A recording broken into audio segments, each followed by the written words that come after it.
Jedi Survivor might have a secret PvP mode. I don't know for sure, but there's a few shots in the trailers that make me think EA and Respawn could be giving the Star Wars community an online lightsaber dueling mode. And if that's the case, Battlefront 2 is officially dead to me. Welcome back to the channel, guys. Jedi Survivor is just over 2 weeks from release. We're gearing up for a huge release day on the 28th, so if you're new to the channel, consider subscribing and getting notified. Today's video is going to explore the idea of a one-on-one dueling mode, and we're going to look at a few of these trailer shots that make me think a player versus player mode might actually be on the table. So we've got this one, and we've got this new one from the latest trailer. Both shots feature Cal fighting somebody. We don't know who it is, but it's interesting that in both instances, the person is wearing a mask. They're conveniently both roughly the same height as Cal, and they both use the same saber stances that Cal uses, namely crossguard and double blade. Also, check out how their lightsaber hilts are almost the exact same as Cal's. In this earlier screenshot from that first person Cal is fighting, they've got the same hilt. And if we pause the footage after Cal flips this dude, look at the lightsaber. Again, same hilt. What if both of these people are Cal? And if that's the case, Respawn Entertainment might be giving me the best birthday gift I could ask for. It's not my birthday. But who doesn't love birthdays? You get cake, presents, more cake. This video is sponsored by Raid Shadow Legends.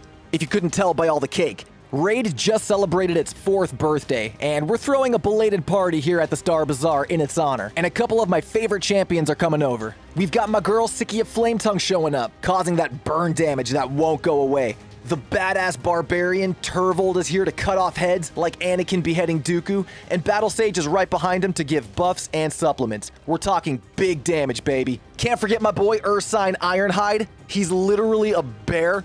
Happening from right now until May 15th, there's a special in-game event, a hunt for dragon eggs. If you've got the cojones, download Raid Shadow Legends, journey through the flaming portal into the dragon's lair in an augmented reality adventure. Find the hidden egg for your chance to win in-game and real-life prizes, including Amazon gift cards with a total value of $20,000. That's Benjamin's, baby. Go to egghunt.plarium.com and you'll find a special promo code for existing players, while the new players begin their quest for the egg. Use my link in the description or be a Rizmaster and scan the QR code in the corner to get cool bonuses, like the absolute madwoman herself, the legendary champion Talia, and some extra goodies too, like XP boosters, skill tomes, and energy refills. Huge thank you to Raid Shadow Legends for sponsoring today's video. And thank you, the viewer, for not skipping the ad. Alright, so I hope you can see where I'm going with this. I wonder if that's Cal being controlled by another player. And if it is, then we may be looking at some player versus player action here. Personalized lightsaber hilts and blade colors, a customized outfit complete with a mask to hide the fact that it's Cal under there, and the locations even look like they could be selectable arenas to fight in. Now let's just get the caveat out of the way because we have to. The saber hilt is not the incriminating evidence of a PvP mode that I would like it to be. Only because I know these trailers feature in-engine gameplay, and the footage that we see isn't necessarily the final build. Assuming this is not a PvP mode, these could just be other characters in Cal's journey that we have to fight along the way. That's totally possible. The sabers that they're holding may have just been copy-paste jobs from Cal's lightsaber, which is why the hilts are the same. I hope that's not the case, and it may just be high on my wish list, but a PvP lightsaber dueling game is long overdue. And what better place to introduce that than in a lightsaber-centric Jedi Survivor? I mentioned it earlier, but Battlefront 2 has kind of been that game for a little bit now.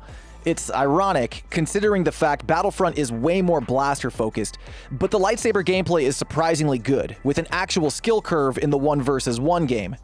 Battlefront is way past its prime though, and most players don't even consider the 1 versus 1 aspect of it, so to have an actual mode in Survivor that does focus on it would be one of the greatest inclusions they could possibly add, especially with how deep the saber combat is in Survivor. This would open doors for a lot of different playstyles and ways to win, and it also gives the game extreme replay value outside of just experiencing the story all over again. Like how Fallen Order included the battle grid and the combat challenges. This PvP mode could be another new feature that expands the Jedi franchise and makes it more than just the offline single-player game that Fallen Order was known as. And I mean, come on, that's just the mother of missed opportunities to not provide a mode for PvP Jedi combat when the franchise is literally named Jedi. Some online PvP gameplay would be a relief too, because right now, the current slate of Star Wars games that are in development are almost all exclusively story-based and narrative-driven. The only online multiplayer Star Wars game that we know of that's currently in development is Star Wars Hunters, and it's unclear when that game will ever release. There are rumors of a multiplayer mode in Respawn's upcoming Star Wars FPS, but those rumors are so far unsubstantiated, and as far as we know, that's still another narrative-based game. It's interesting, though, that the rumor about a multiplayer mode is surrounding that game, considering that both that one and Survivor are both being developed by Respawn. Out of all of the devs that have worked on EA Star Wars, I get the sense that Respawn is really in touch with the fan base, and they know what the players want most of the time. If we get surprise online modes in both Survivor and the FPS, I can probably safely say that Respawn is my favorite developer of all time. This idea actually gives me flashbacks to another game from years ago. Episode 3, Revenge of the Sith, the game. This was a classic PlayStation 2 experience for me, and I think it left a pretty big impression on a younger Star Bazaar. In this game, you had the main story quests that followed the events of the movie, but you also had multiplayer PvP. Granted, this was back during the glory days of split screen and couch co-op, but Revenge of the Sith did it a bit differently, where it was more like Mortal Kombat. Pairing up different Jedi and Sith to fight each other was a great time, and the variety in different characters kept it refreshing. Nowhere else did we get to play as Sin Drallig and his apprentice Sarah to take on Mace Windu, or even play as Mace Windu and fight General Grievous. This is the feeling that I'm getting from those brief shots in the trailers, and if there is in fact a PvP mode, I could see it behaving a lot like this. In Survivor, this is probably how it would go. The dueling mode would probably be locked, at least until you hit a certain level. Once you do the requirements, the mode would be then unlocked, and you can take your skills and abilities that you've learned throughout your story playthrough and put them to the test in the arena against other players who are doing the exact same thing.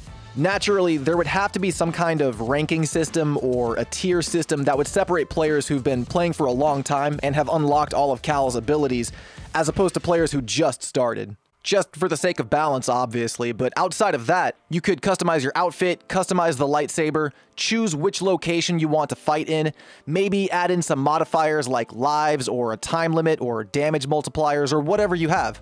And I guess to offer a flip side to the coin, this is where it could also get stale or immersion breaking, is that you're technically having Cal just fight himself here. If that's all it ends up being, then I think the novelty could wear off pretty quickly, even though you have a different setup than your opponent. I think it would be so much better if there were a full roster of characters to choose from, so that it becomes a legit fighting game, and everyone is using different styles and different kits, because as it looks right now, I feel like at the highest level, this would just come down to who can abuse the most powerful abilities better. And that's another reason I wanted to bring up the Revenge of the Sith game, because that one had a full roster of characters to choose from. Granted, it was only about 10 or so, but each one had their own toolkit and their own special abilities that they could use, so no two fights were ever the same. To be fair, game development today is very different than it was in 2006. Like, obviously, I don't expect a full roster from this game. This is Cal's story, and that's probably why they would do it this way. But the more I think about it, and with how deep the combat system has become in Jedi Survivor, I actually think this would work. We've got the 5 total saber stances to choose from, but we can only take 2 into battle at any time. Before each round, the players could swap out their loadouts and try a different style going into round 2. No two fights are ever going to be the same, and I think that's why this could actually be a good thing. It would be the private match feature that Battlefront 2 needed, but never got. And if you do the 1 versus 1 duels in Battlefront, you know exactly what I'm talking about. I think this would be a solid addition to Survivor, and we're only a few weeks out from the game's release, so we'll see if I'm right about this or if I'm dead wrong. In which case, please come back to this video and feel free to grill me about it in the comments.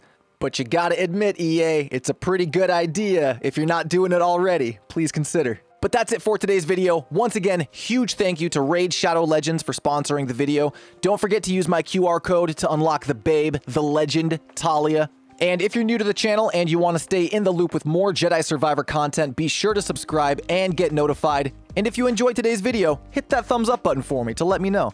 That's going to do it for me. Take care of yourselves, take care of each other, and I'll see you next time. Peace!